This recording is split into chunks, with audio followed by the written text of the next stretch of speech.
በስመ አብ ወወልድ ወመንፈስ ቅዱስ አሐዱ አምላክ አሜን። ልዑለ ባሕርይ አምላካችን እግዚአብሔር ሆይ ቸርነትና ምሕረትን ያብዛልን።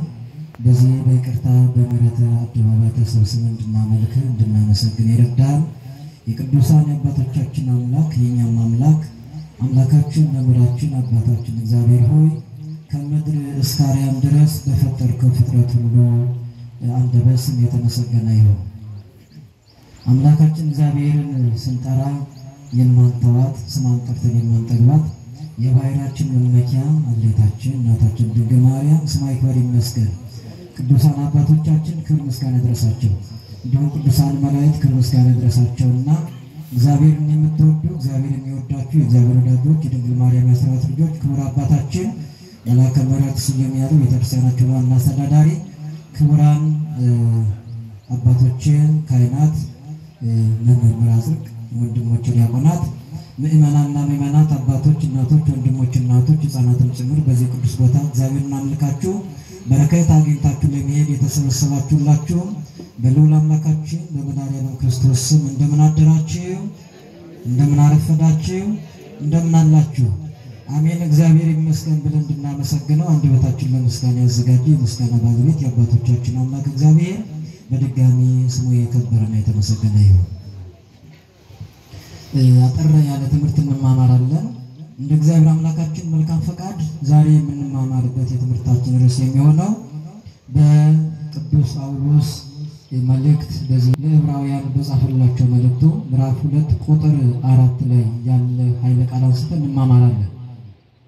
ለትምህርታችን ርዕስ መነሻ የምናደርገው ከዚህ ቃል መካከል በልዩ ልዩ ታምራትን መሰከረላቸው። ሰምታችሁኛል? ሁላችሁም ከኔ በኋላ ትናገራላችሁ። በልዩ ልዩ ታምራትን በለስቲ መሰከረላቸው። የቃሉ ባለቤት እግዚአብሔር ነው። ጸሐፊው ቅዱስ ጳውሎስ ነው። እግዚአብሔርም እንደራሱ ፈቃድ የመንፈስ ቅዱስን ጸጋ በመስጠት በምልክትና በድንቅ ነገር በልዩ ልዩ ታምራትን መሰከረላቸው። ነገራቸውንም አስረዳላቸው። የታዲዮስ በዓል የሐዋርያው ከ12ቱ ሐዋርያት አንዱ ታዲዮስ እረፍቱ ዛሬ ነው። ታዲዮስ እንግዲህ 3 ስሞች አሉት። ዲዲሞስም ይባላል፣ በሌላ በኩል ደግሞ ይሁዳም ይባላል። በማቴዎስ ወንጌልና በማርቆስ ወንጌል ላይ ዲዲሞስና ታዲዮስ ተብሎ ይጠራል። በሉቃስ ወንጌል ላይ ደግሞ ስናይ ይሁዳ ብሎ ይጠራል። በግብረ ሐዋርያት ላይ የይሁዳ ብሎ ይጠራል። ነገር ግን ያስቆሮቱ ይሁዳ ያይደለ ይሁዳ ብሎ ከተናገረ ካገኛችሁ መጽሐፍ ቅዱስ ላይ ከሐዋርያት አንዱ ማን ነው? ዲዲሞስ ወይም ታዲዮስ የሚባለው ነው ማለት ነው። እግዚአብሔር አምላካችን ሰው ሆኖ ከተጠመቀ ገዳመ ቆሮንቶስ ገብቶ ጾሞ ጸልዮ ከወጣ በኋላ የመጀመሪያ ስራው ደቀ መዛሙርት ማፍራት ነው። ንውትሉን እያለ ደቀ መዛሙርትን አስከተለ። ምክንያቱም እሱ የሚኖርበት ጊዜ ወሰን ጊዜ ነው። ዓለምን አድኖ ወደ ቀደም ክብሩ የሚመለስበት ማለት ነው። አሁን ወደ ቀደም ክብሩ ሲመለስ ስንል ከሶስቱ አካል አንዱ አካል ወደዚህ ምድር መርቶ ሰው ሆኖ የሰው ልጅ ሲያድን ከባሕርይ ሕይወቱ ከመንፈስ ቅዱስ ከባሕርይ አባቱ ከአብ ተለይቶ መጣ ማለት አይደለም። ስለዚህ አሁን ስጋን ለብሶ ስጋን ተዋህዶ ዓለምን አድኖ ስጋ ከሥላሴ ጋር በመንበረ ጸባዖት የሚመሰገንበት ጊዜ አለ። ወደዚህ የሚሄድበት ጊዜ ከመድረሱ በፊት ዓለምን ከማዳኑ ቀራንዮ ላይ ከመምጣቱ በፊት ደቀ መዛሙርትን መርጧል። ደቀ መዛሙርትን የመረጠበት ዋነኛ ዓላማ እሱ ከዋለበት እየዋሉ ካደረበት እያደሩ የቃሉን ትምህርት የእጁን ታምራት እያዩ እንዲያምኑ ነው። አምነው ተረድተው አምላክነቱን አውቀው ከዚያ በኋላ እሱ ዓለምን አድኖ ከሄደ በኋላ እሱን ወክለው የእግዚአብሔር መንግስት እንደራሴዎቹ ነው። በዚህ ምድር ላይ የእግዚአብሔር መንግስት ወክላ በቆመች ቤተክርስቲያን በዓለም ላይ የእግዚአብሔር መንግስት የሚያስፋፉ የምስራቹን ወንጌል ለዓለም የሚያደርሱ እነሱ ናቸውና እሱ ከዋለበት እየዋሉ ካደረበት እያደሩ የቃሉን ትምህርት የእጁን ታምራት በደንብ ተረድተዋል፣ አምነዋል። ስለዚህ ጌታ አስተማራቸው፣ አስረዳቸው። ከዚያም የመጨረሻ የማዳን ጊዜው ደረሰ። በዕለተ ዓርብ ድነቱን ፈጸመ። ወደ መቃብር ገባ። ሙስና መቃብርን አጥፍቶ ተነሳ። ድል አድርጎ ተነሳ፣ አረገ። በአምሳኛው ቀን መንፈስ ቅዱስ ላከላቸው። መንፈስ ቅዱስን ከተቀበሉ በኋላ ያወቁት ጸናላቸው፣ የጠፋቸው እንዲያስተውሉ አደረጋቸው። መንፈስ ቅዱስ ከዚያ በኋላ ሁሉም በየቦታቸው ሄደው እንዲያስተምሩ አደረገ። ነገር ግን በእነሱ ላይ አድሮ ስራ የሚሰራ እግዚአብሔር ነው። እነሱ ሰዎች ናቸው፣ አቅም የላቸው፣ ደካሞች ናቸው፣ ብርቱም አይደሉም። በእነሱ አቅም፣ በእነሱ ኃይል፣ በእነሱ ጥበብ፣ በእነሱ ዕውቀት ሙት ሊነሳም አይችልም፣ አጋንንት ሊወገዱ ሊወጡም አይችሉም፣ ህሙማንም ሊፈወሱ አይችሉም። ነገር ግን በሐዋርያት ላይ አድሮ ሙት የሚያነሳው፣ ጎባጣ የሚያቀናው፣ ዕውር የሚያበራው፣ ሽባ የሚተረትረው፣ አጋንንትን የሚያስወጣው እግዚአብሔር ነው። ስለዚህ ቅዱስ ጳውሎስ ምን አለ? እግዚአብሔርም እንደርሱ ፈቃድ የመንፈስ ቅዱስን ጸጋ በመስጠት በምልክትና በድንቅ ነገር ልዩ ልዩ ታምራትን በልዩ ልዩ ታምራትን መሰከረላቸው። ታምራት የሐዋርያት ምስክር ነው። ከክርስቶስ ለመላካቸው ከእግዚአብሔር ለመላካቸው ትልቅ ምስክር ነው። ዛሬ ቅዱስ ታዲዮስና ቅዱስ ጴጥሮስ ሀገረ ስብከቱ የታዲዮስ ሶርያ ነው። መንገድ በመር ላይ ያሉ ሁለቱ በሚሄዱበት ጊዜ አንድ ገበሬ ያገኙ። ገበሬ እንግዲህ ገበሬ ሲነሳ ገበሬ የምንለው ሞፈር ቀንበር አዘጋጅቶ እርፍ አዘጋጅቶ ድግር ጠርቦ ቀንበሩን ሁሉ አዘጋጅቶ ጥንድ በሬዎችን አድርጎ እርሻ የሚያርስ ገበሬ ነው። ቅዱስ ታዲዮስና ቅዱስ ጴጥሮስ መንገድ ላይ እየሄዱ አንድ ገበሬ አንድ አረጋዊ ገበሬ እርሻ እያረሰ አገኙት። ጠጋሉና ሰላም ለከው አረጋዊ፣ ሰላም ላንተ ይሁን ካሉት በኋላ የሚበላ ነገር የለምን? የሚበላ ብትሰጠን እንበላ ነበር አሉ። ርዋቸዋል። እንግዲህ ገበሬ ሲሄድ ገበሬ ስንቅ ይዞ ነው የሚሄደው። በገጠሩ አገልግል የሚባል አለ። በሌላም ነገር የሚበላውን ይዞ የሚጠጣውን ይዞ ማታ ጧት ይወጣ እስከ ማታ ድረስ ነው የሚያርሰው። ሲጠይቁት ነገር ግን ይሄ ገበሬ ቤቱ ቅርብ ስለነበር የሚበላ አላዘም። እነሱ ሲጠይቁት ግን ራራላቸውና ምክንያቱም አንድ ሰው የሚበላላችሁ ብሎ ከጠየቀ ምንድነው የሚታወሰው? ሰውየው መራቡን ይረዳል። እርቦት ካራባ አይጠይቅም። ስለዚህ እኒ ቅዱሳን አባቶቻችን ጴጥሮስና ታዲዮስ ይህንን ቅዱስ ገበሬ ሲጠይቁት ገበሬው የዋህ ነው፣ ቸር ነው፣ ርሩ ነው። ራራላቸውና አይስራ ይቀርብኛል ሳይል በሮቹ እንደተጠመዱ እዚያው ላይ ከርሻው ላይ ጥሏቸው እየጠበቃችሁ ቆዩኝ፣ ቤት የቅርብ ነው ሄጄ ላምጣላችሁ ብሎ ወደ ቤት ሄደ። ምን ሊያመጣላቸው ሄደ? የሚበላ ሊያመጣላቸው ሄደ። ከርሻው ግን ማንና ማን ናቸው ያሉት? ጴጥሮስና ታዲዮስ። በዚህን ሰዓት ቅዱስ ታዲዮስ ምን አለ? ይህ ገበሬ የሚበላ ሊያመጣልን ሄዷል፣ ስራ አስፈትተነዋል፣ ይህ አግባብ አይደለም። ስለዚህ እሱ እስከሚመጣ ድረስ እኛ እያረስን እንቆያልና ቅዱስ ታዲዮስ ተነስቶ ሞፈሩን ይዞ እርፉን ይዞ በሮቹን ድምጽ እያሰማ ማረስ ጀመረ። ቅዱስ ጴጥሮስም ተነሳ። ቅዱስ ጴጥሮስ ደግሞ ተነሳና ምን አደረገ? ዘሩን ባረከው። ዘሩን ባረከና መሬቱን ባርኮ ቅዱስ ጴጥሮስ ይዘራል፣ ታዲዮስ ያርሳል። ይሄ ገበሬ ከቤቱ ሄዶ የሚበላውን የሚጠጣውን አዘጋጅቶ ሲመለስ ግን ከሱ አይምሮ በላይ የሆነ ግሩም የሆነ ነገር አገኘ። ምን ነገር አገኘ? ቅዱስ ጴጥሮስና ታዲዮስ እየዘሩ እያረሱ ብቻ አይደለም ያገኛቸው። የተዘራው እሱ የዘራው ቀድሞ የተዘራው ለምልሞ አብቦ አፍርቶ ሽቶ አገኘ። ይሄ ገበሬ ማየውና ምን አለ? አማልክት ወረዱም ሰማይ አለ። አማልክት ከሰማይ ወረዱ፣ ሰው መስለው ከሰማይ ወረዱ ብሎ ሄዶ ከቅዱስ ጴጥሮስና ከቅዱስ ታዲዮስ ከእግራቸው ስር ወድቆ ሰገደላቸው። ምክንያቱም ይሄን የሚሰራ አምላክ ብቻ ነው፣ ፍጡር ሊሰራ አይችልም። በአንድ ቀን የተዘራን ዘር አብቅሎ አለምልሞ እንዲያብብ አድርጎ እንዲያፈራ አድርጎ እንዲሸት የሚያደርግ ፍጡር በምንም አይነት አቅም ዕውቀት አይችልም። በምንም አይነት ዕውቀት ፍጡር ሊያደርግ አይችልም። ይህ ገበሬ ይህንን ሲያይ ነው ተደንቆ አማልክት ናችሁ ብሎ ወዶ የሰገደላቸው። እነሱ ደግሞ ምን አሉ? ብዙ ጊዜ ቅዱሳን አባቶቻችን እየተዘዋወሩ ሲያስተምሩ ድንቅ ድንቅ ታምራትን ሲያደርጉ ምዕመናን ወይም የሰው ልጆች ከተደረገው ታምር የተነሳ ማመን ያቅታቸውና ይህን ሰው ሊያደርገው አይችልም፣ እግዚአብሔር ነው ሊያደርገው የሚችለው ብሎ አማልክት ብለዋል። በግብረ ሐዋርያት ተመስልና እነ ቅዱስ ጳውሎስ አማልክት ወደኛ ሰው መስለው መጡ ተብለው መስዋዕት ሊሰውላቸው መስዋዕት ሁሉ አቅርበውላቸው ነበር። ቅዱስ ጳውሎስ ግን ከልክሏል። እንዲሁም ቅዱስ ጊዮርጊስ በዚያች መበለት ቤት ሄዶ የከታሰረበት ቤት የታሰረበትን ምሰሶን ደረቁን እንጨት አለምልሞ ባየ ጊዜ ያቺ ደሃ መበለት ምንድነው ያለችው? አምላኩ ለክርስቲያን ተመስሎ ሰባ መጽሐቢ የክርስቲያኖች አምላክ ሰው መስሎ ወደ መጣ ብላ ተናገረች። ምክንያቱም አሁን ይሄ እንጨት ለምልሞ ብታዩ ምን ታረጋላችሁ? ፍጡርማ ይሄን ደረቅ እንጨት ማለምለም ይችላል? አይችልም። ይቺ ሴት ይህን ስታይ ነው የክርስቲያኖች አምላክ ሰው መስሎ ወደ መጣ ብላ ተናገረች።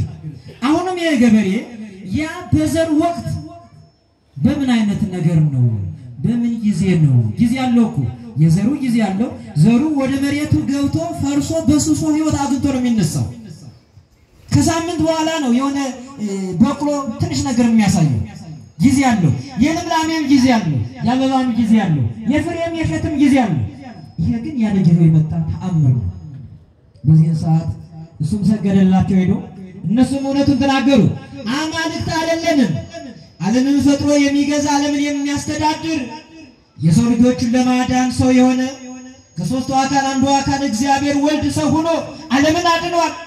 እሱ ዓለምን ሲያድን የእሱን አዳኝነት ዓለም መዳኑን ለሰው ልጆች ነፃነት መታወጁን ከባርነት መመለሳቸውን ሞት ድል መነሳቱን እኛ ለዓለም የምስራች ልንናገር የተመረጥን አገልጋዮቹ ነን ባሪያዎቹ ነን እንጂ አማልክት አይደለንም አሉት።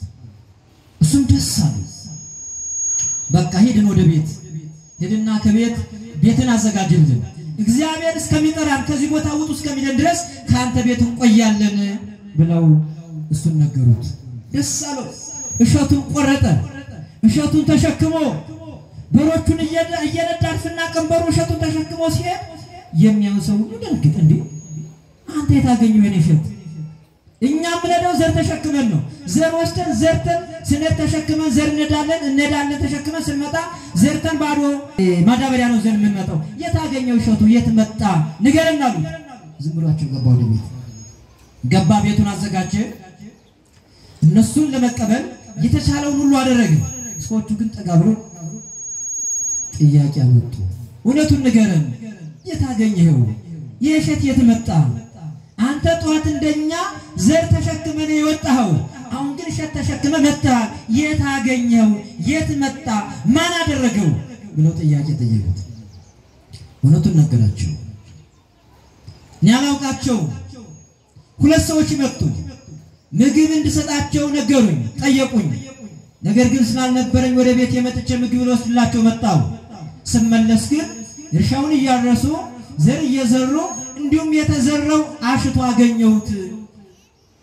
እነሱም የኢየሱስ ክርስቶስ ደቀ መዛሙርት አገልጋዮች ናቸው ብሎ ተናገረ። የእግዚአብሔር ልጆች የሰው እግዚአብሔር ድንቅ ሥራ ሲናገር ቅዱሳን ሐዋርያት በእጆቻቸው ድንቅ ታምራት ሲደረግ ብዙዎቹ ሰዎች በታምራቱ የሚያምኑ ሰዎች ናቸው። በትምህርታቸው የሚያምኑ አሉ። በትምህርት ያላመኑ ሰዎች ደግሞ በታምራት ያምናሉ።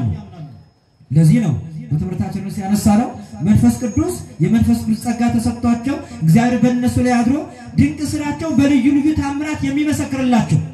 አሁን ሐዋርያት ቅዱስ ጴጥሮስና ታዲዮስ የክርስቶስ አገልጋይ መሆናቸውን የመሰከረላቸው ማን? ተአምሩ ነው። የትኛው ተአምር?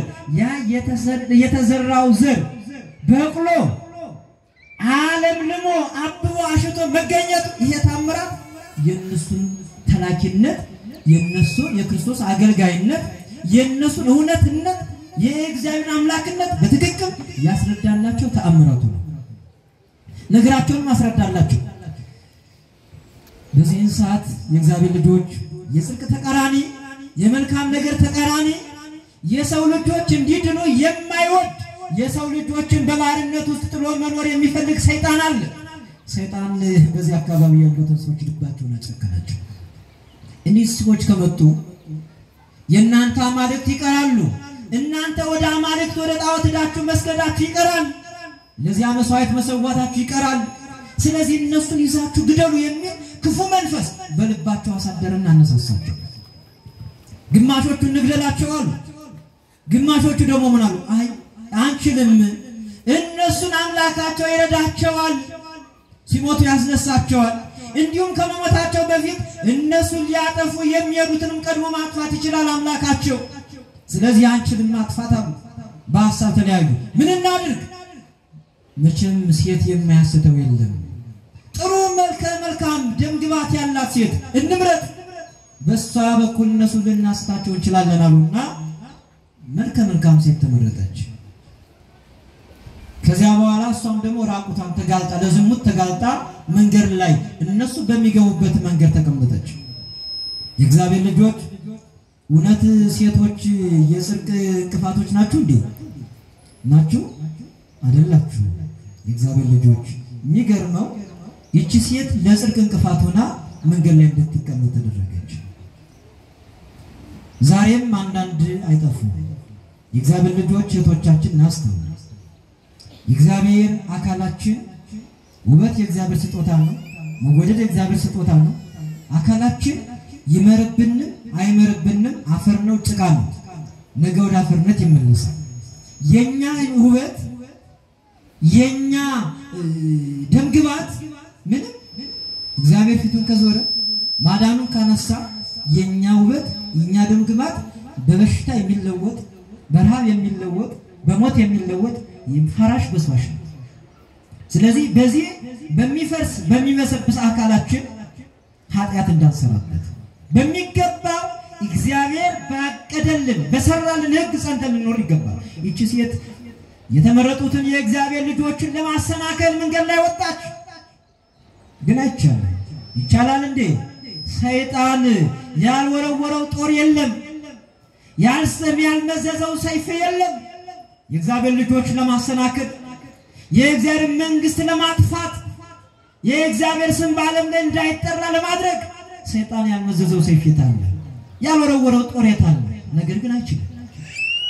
ጦር የሚመዙትም ሰይፍ የሚመዙትም ጦር የሚወረውሩትም እነሱ ጊዜያቸውን ጠብቀው ይጠፋሉ።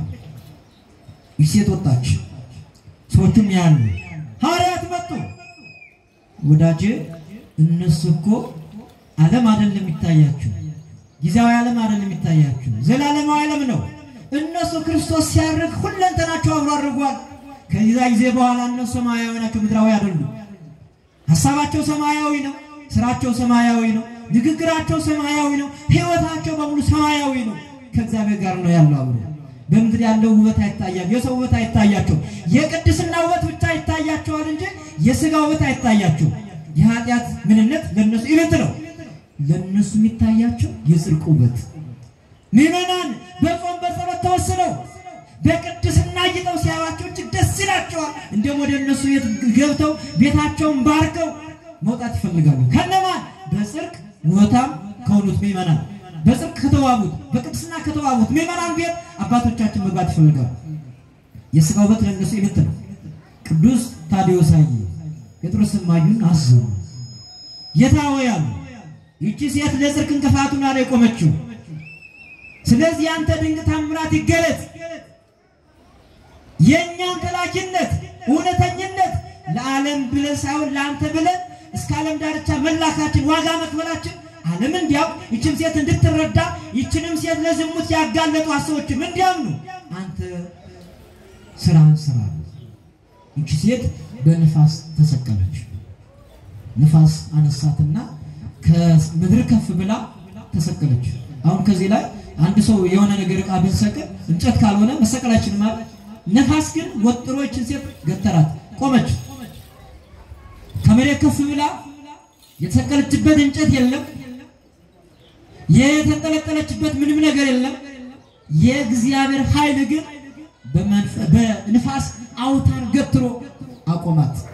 ይች ሴት ተወጥራለች። በነፋስ መጮ ጀመረች። ስተቷን መናገር ጀመረች። በደሏን መናገር ጀመረች። የማይገባትን ክፉ ነገር ማድረጓንም መናገር ጀመረች። እባካችሁ ፍረዱልኝ፣ እባካችሁ አድኑኝ ማለት ጀመረች። ሌሎችም ሰዎች ደነገጡ። የእግዚአብሔር ልጆች እግዚአብሔርን ፈቃድ በምንም አይነት ኃይል መቃወም አይቻልም። የእግዚአብሔርን ፈቃድ በምንም አይነት መሳሪያ መመለስ መቃወም አይቻልም። ይቺ ሴት በነፋስ አውታር ተገትራ ተሰቅላለች፣ ተጨንቃለች፣ ትጮኻለች። ነገር ግን ማን ማዳን ይችላል? ይችላሉ እንዴ?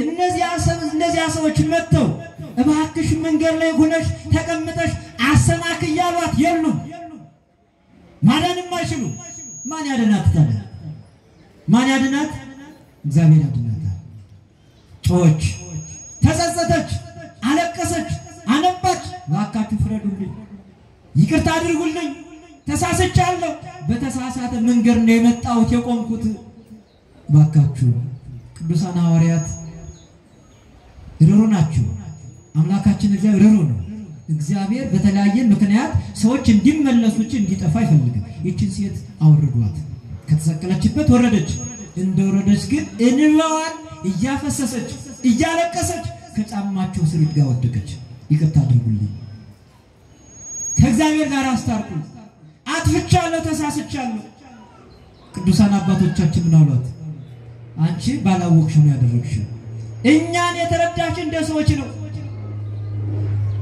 ጎልማሶችም ጎረምሶች በውበት ተማርከው እንደሚወርቁት አደረግሽን እኛ ግን እንደዚያ ሰዎች አይደለም እኛ ወደዚህ የመጣነው ስጋዊ ክብር ስጋዊ ፍላጎት ስጋዊ እርካታ ፈልገን አይደለም እግዚአብሔር የሰው ልጆች እንድናድን ስለላከን ነፍሳትን ለማዳን የመጣነው ከሚድን ነፍሳትን አንቺ አንዷ ነሽ ስለዚህ በክርስቶስ ነኝ ተባለች እቺ ሴት አምናለሁ አለች አልተጠራጠረችም ወዲያው አመነች ከዚያ በኋላ ከማሰናከል ወጣ ሐዋርያትን የምታገለግል ሆነች እየተከተለች መላ ዘመኗ እግዚአብሔር ከዚህ ምድር በቃሽ ብሎ በሞት እስከሚጠራ ድረስ ከነሱ ግን እየተከተለች እነሱን እያገለገለች እየረዳች ይቺ ሴት ህይወቷን አሳለፈች የእግዚአብሔር ልጆች ዛሬም እንዲሁ በስጋዊ ሐሳብ ተገፋፍተን በስጋ ፍላጎት ተሸንፈን በተለያየ ምክንያት ይወደቅነው ራሳችን ለዝሙት ያጋለጥነው መመለስ ያስፈልጋል መጸጸት ያስፈልጋል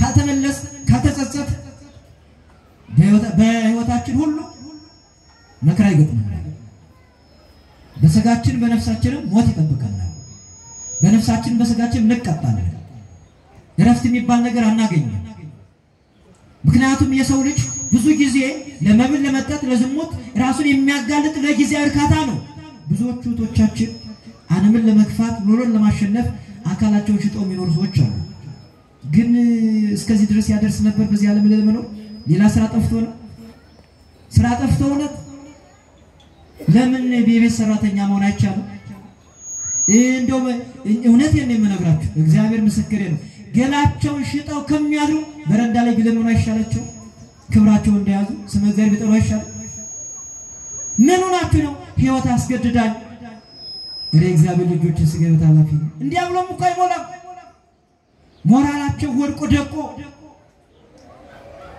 የህሊና ድቀት አግኝቷቸው ብዙ ህይወታቸው የሚገፉ ሰዎች አሉ የሁሉም የህሊና ሞት በህሊናው የሞተ ሰው ኑሮን ማሸነፍ ያቅተዋል ምክንያቱም ለመስራት ሲነሳሳ ሁሉ ጨለማ ነው የሚሆንበት ሜዳው ተራራ ይሆንበታል ብርሃኑ ጨለማ ይሆንበታል በህሊናው የወደቀ ሰው የህሊና ትንሣኤ ያስፈልገናል መጀመሪያ ክርስቲያን የሚያስፈልገው ሁላችን ትንሣኤን እንጠብቃለን ከትንሣኤ በፊት ግን የህሊና ትንሣኤ ያስፈልጋል የህሊና ትንሣኤ ያገኘ ሰው ንስሐ ይገባል ራሱ ያያል ስለዚህ ራሳችን እንድናይ አባቶቻችን አምላክ እግዚአብሔር ይርዳል እቺ ሴት ተመለሰች አባቶቻችን ገቡ አስተማሩ እውነቱን ተናገሩ በዚህ ብቻ ብዙ ሰዎች አመኑ ዳኑ ታምራቱ በራሱ ብዙ ሰዎችን ያሳምንላቸው